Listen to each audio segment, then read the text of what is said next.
open natin yung CapCut application. Then yung video mga idol, nandito na kasi yung akin. Then i-click ko na lang, ayan. Then pagka-click, panoorin natin yung video.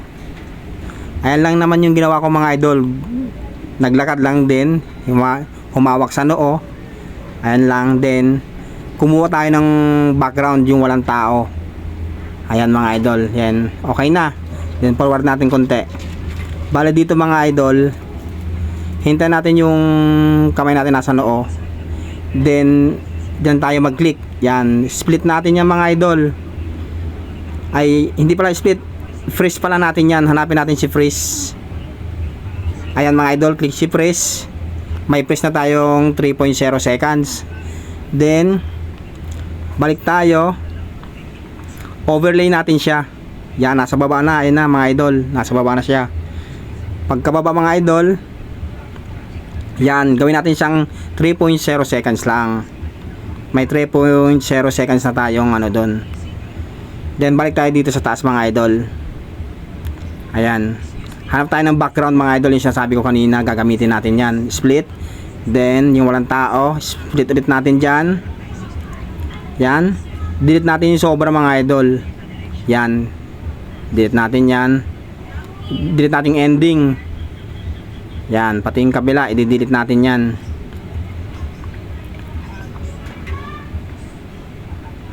Yan, delete natin yung mga sobra. Yan, bali ito na yung mga idol. Panoorin natin. Ayun mga idol, meron na tayo. Pero hindi pa nagtatapos dyan mga idol. Click natin yung overlay mga idol. Then remove BG. Then bali naka auto removal ako dito mga idol. Wait natin naka green. Yan, okay na mga idol.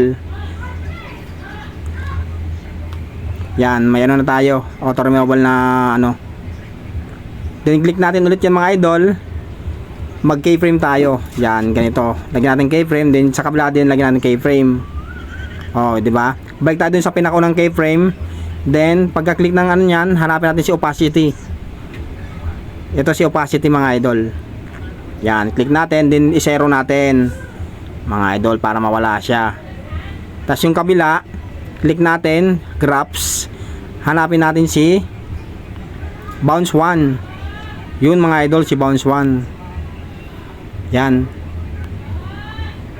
Ayun. Yan, okay na mga idol. Meron na tayong pang release. Ayan mga idol oh.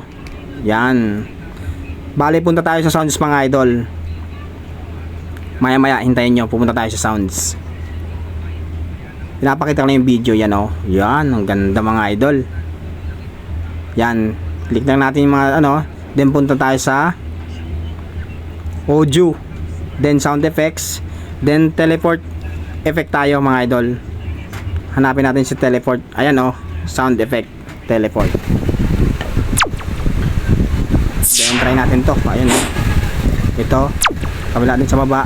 Then yung sa una natin gagamitin ito. Ayan, click natin, then adjust natin dun sa nag-teleport tayo mga idol. Yan. Yan, dyan tayo. Yung adjust nyo lang mga idol. I-timing nyo dun sa pagkawala para maganda yung pagkano natin. Back tayo mga idol. Then hanapin natin sa aspect ratio. Ayan o. Yan. Then 9:16 pang reels. Then resolution, high natin. Ayan, okay na mga idol. Dananan natin yan. Sana may natutunan kayo mga idol. Napakasimple ng tutorial ko. Sana nakuha nyo. Maraming salamat po sa panonood. May pang reels na tayo.